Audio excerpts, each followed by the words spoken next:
Through the map system, Path of Exile features one of the deepest and most compelling endgames I've ever encountered in a loot-based action RPG.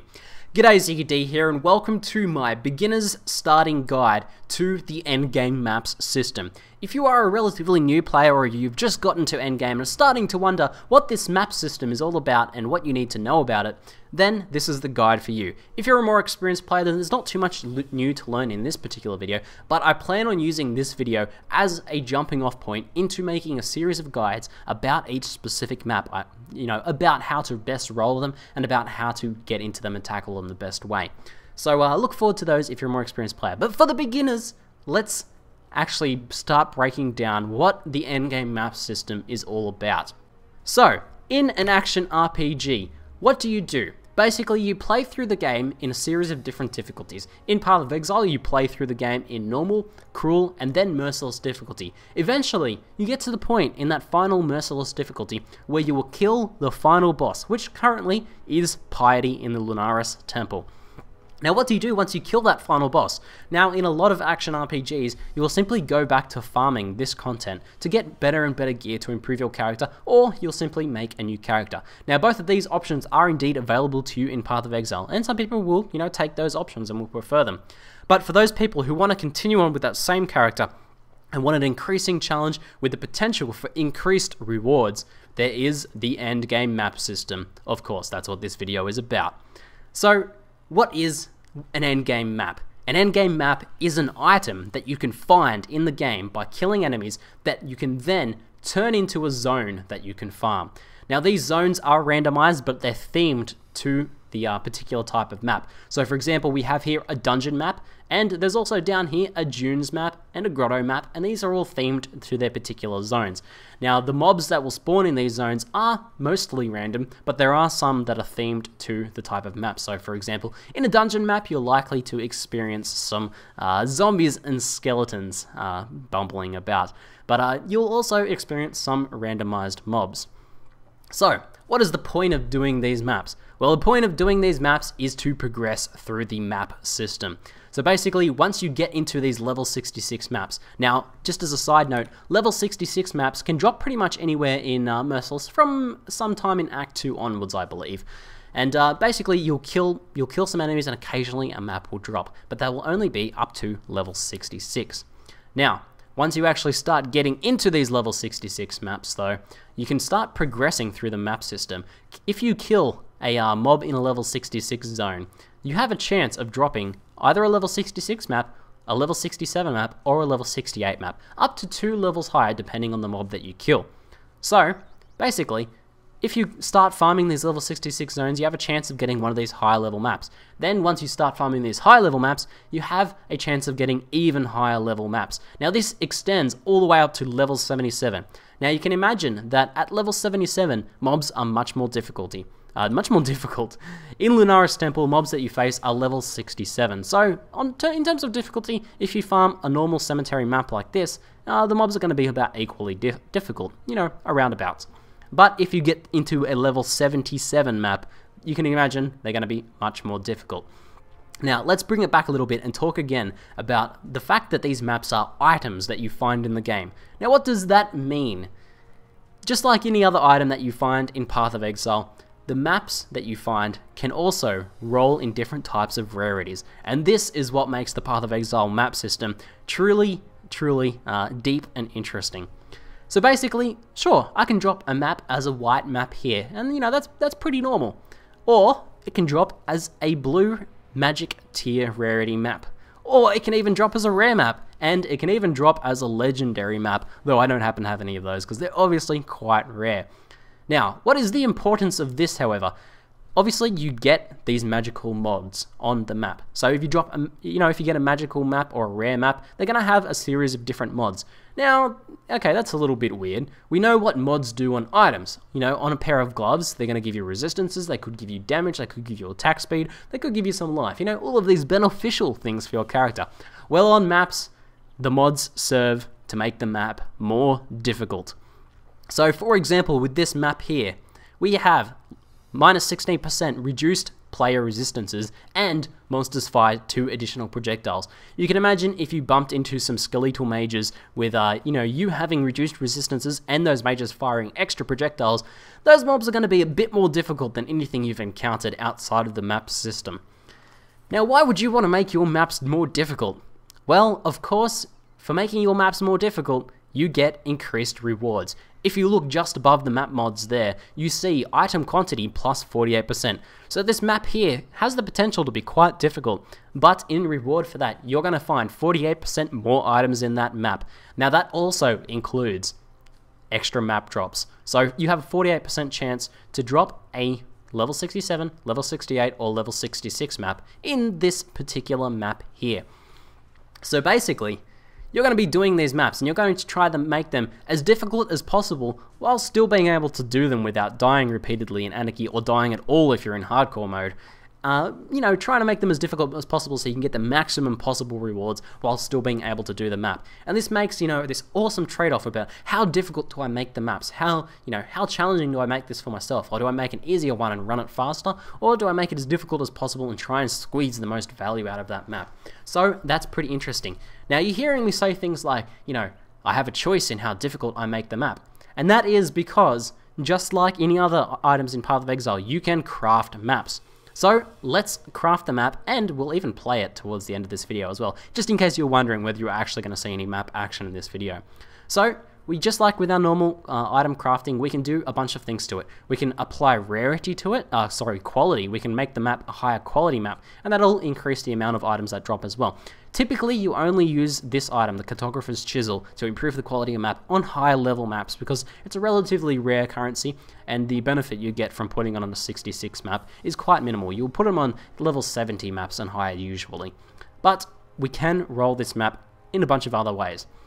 So, we could alch this map, we could use an Orb of Alchemy on it to make it a rare map. But, rare maps on 66, again, same thing as the Cartographer's Chisel. Probably not worth it. You get a lot of 66 maps quite easily. So instead, we'll just try and make it the best we can with these types of currencies here. So we're going to make it a magic tier map. And we're going to make it as challenging as possible while still being doable for our melee Infernal Blow Heavy Metal Marauder, which maybe I'll put a guide for that in the description below in case you guys want to check it out. But let's go about doing this. First, we want to make it a magic map. Monsters deal 94% extra damage as lightning. That is a very challenging mod. That means they do a ton of extra damage. So we're going to use an Alteration Orb to get rid of that. Maybe that's a bit too difficult. And here we go. We've got area has Patches of Burning Ground. 31% increased monster damage for 33% increased item quantity. That's pretty good. I'm pretty satisfied with that. So let's take this map and actually go run it. So how do you actually use these maps? Well, basically, once you kill Piety, you'll unlock something called the Eternal Laboratory, which, for now, you just take the waypoint to get there. Later on, when they add more content in the game, I believe there'll actually be a way to run there, and it'll be a little bit later. You'll have to defeat some other bosses. But we can just take the waypoint into the Eternal Laboratory this time around to run the particular map. So here's the map device. We put our map in the map device and activate. Now what happens? We get 1, 2, 3, 4, 5, 6 portals. Now these 6 portals essentially are one chance to go into that map and come back out. So if I take this portal should disappear when I come back out essentially. I can actually demonstrate this because I'm not too worried. So if I go back out of the map now, one of those portals is gone. So I had this many chances. This means you can go into a map with a full party and each person can only leave once and not go back in, or you can go in and out multiple times yourself. Now the importance of this is you only have limited inventory space. So that means as you find the map, if you're getting a lot of item drops, you're gonna have to either make multiple trips back to town and possibly run out of portals, or you're gonna have to be a little bit choosy with what loot you bring back. You can't bring back everything from a map. That is impossible, especially as you get into maps that have higher quality. As they give you more and more drops, as you make a more difficult map, you're getting more and more drops. That means you've got to be even more picky with the loot that you actually bring back, and you might have to make some hard decisions later on in the map system. But let's jump straight into it. Now, it's been a little while since I've played this guy, so let's just activate our auras, and proceed with relative caution. I'm not too worried about how difficult this map will be, because you know, this character's already been doing well in higher level maps than this. But as you can see, here is the burning patches of ground, one of the mods that was put on the map. Now this could be pretty dangerous for a person that doesn't have much life regeneration, but I have a lot of life regeneration, so it's a good map mod for me to roll. Now this is an important factor about the endgame map system. Essentially, you want to find these map mods that are relatively difficult in terms of how much increased item quantity they give you, but are easy for your character to tackle. So if I happen to get a map mod like reduced life and mana regeneration, that is one that is very, very difficult for my character to do. I rely a lot on my life regeneration and especially my mana regeneration. With any sort of reduced regeneration mod, I find it very hard to even do an easy map. So they're ones I have to avoid, and you'll basically learn these ones that you'll have to avoid and which ones are good for you to do as you play the map system. And you know, as you become more familiar with your build. So it very much depends on the build, and it gets interesting once you start getting into a party, because then you have to start also being aware of what your party members are with as well. So while I'm starting to clear out this map, you'll notice, so we've got the other map mod up here. If we press B, bring up the map, we've got map 31% increased monster damage. So all of these mobs here are going to do more damage than they would normally do, so I've got to be careful of that. But how do you actually go about getting into the map system if you're, if it's your first time running? Now there will be a lot of map parties. So if we bring up the social panel here, and I'll just bring this up while I'm doing it. Public parties, there'll be people that are saying things like 74 to 75 maps. This is with a buy-in. And there'll be maps like people saying running level 66 or level 67 maps. Most map parties will be free, but some will feature buy-ins if you want to buy into the map. And that's a good way to get started in the map system. Otherwise, your option is to, well, this is a dangerous pack of mobs here. So we're just going to tackle these guys with somewhat care. As you can see, very lots of damage coming from these guys. So maps can get pretty challenging. But basically, to build up your... to get started in the map system, what you're going to do is build up your base of level 66 maps. And, you want something like 10 or 20 is enough to really get started. I think I am desynced here. That's a little bit awkward. There we go. He's on the stairs. But, basically, you want to start building up that pool of level 66 maps.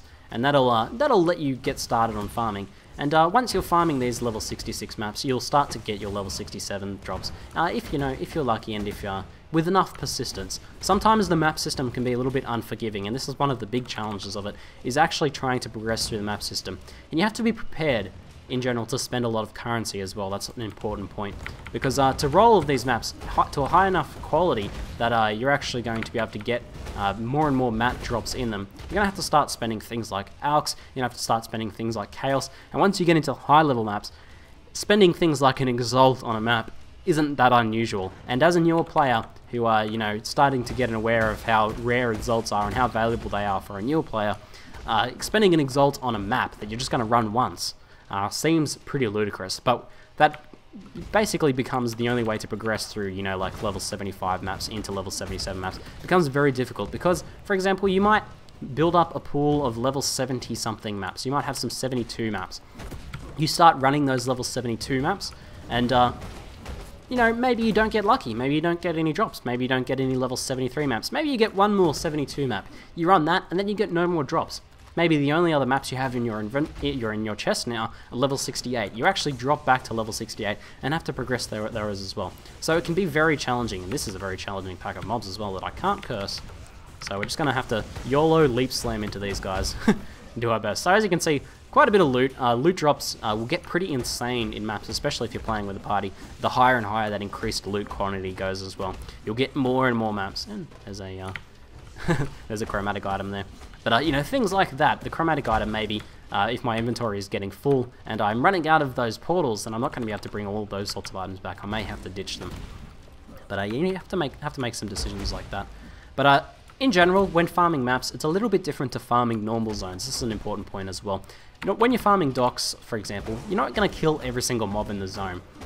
Because, you want to keep your farming speed up. You're better off making a new docks map and then just farming it again, making a new dock zone and farming it again rather than seeking out each individual mob. But in the map system, you are essentially, every mob in this zone has costed me both a map and some amount of currency. Now if you're spending a lot of currency on that, and you know, maybe it's a rare map as well, maybe if this is a 75 map and I've spent multiple chaos trying to get that map good, then each one of these guys, you know, could be worth a certain amount of currency. Basically, to be thorough means you're increasing the amount of chances that you have for a higher level map to drop. And this is a dangerous pack here. Let's burn these guys down. And and you know, you want to get the most value out of that possible. So it's not unusual to be pretty thorough in a map. So as you you know, you clear out the map, you try and make sure you're clearing out each of the little nooks and crannies and getting most results. It's okay to leave like 1 or 2 mobs in general, but mostly you want to be pretty thorough. So it's okay to move a little bit slower through a map, especially if it's a more dangerous one potentially, because every time you die, you are losing one of those portals. Now here's an important trick. If you are getting close to the end of the map, if you open up your, that's not how you spell. If you open up your chat box here, type in /remaining, it'll say an amount of mobs remain. So more than 20 means I've still got a long way to go. But if it says, you know, maybe 17 remain, you might want to go hunt down where those 17 are, get the majority of them. And then if you see it just says like 1 mob remains, then you're probably safe to leave then without any problems. Oh, I love this build. If you guys want to check out a guide for this build, by the way, then hit up the description below and I'll put a link in there. We have an opening. Sometimes maps will have, you know, extra zones that you can go into, and the boss will be in here. Oh man, that's something I forgot to include in the guide, actually. So, eventually, something that I forgot to include is that each map has a boss. Now, once you've cleared out the map, you'll usually have an extra zone that you can go to, or it'll be just somewhere within that map. You'll encounter a boss, you know, a unique mob. They'll have an orange name, and they'll have their own mechanics about them you have to worry about. This is the Brutus style mob here, and as you can see, his thing is he does a lot of damage. Now we're gonna have to get up all of our defensive buffs here as best as possible, and we'll try and slam him down a bit. But I'm going to need to back out and take one of my portals. Now the whole portal system becomes pretty important here, because to portal out and refresh your flask costs you one of these portals. So let's jump back into the Eternal Laboratory and go back in and do our best to down this boss. Now these bosses are pretty much always worth killing. Sometimes you won't if it's just really difficult. It's costing you too much in terms of you know, experience from deaths to actually kill it. But you know, in general, their loot drops are going to be very, very good. So if you can kill them, it's a good idea to go ahead and try and do that. So I should be able to down this guy. There we go. And just 1 rare from him. Not enough rarity to get a bunch of other drops. But I think that just about covers everything. I thought I'd covered everything before, but that, I'm pretty sure, covers everything. Anyway, I'm ZiggyD, and thanks for watching.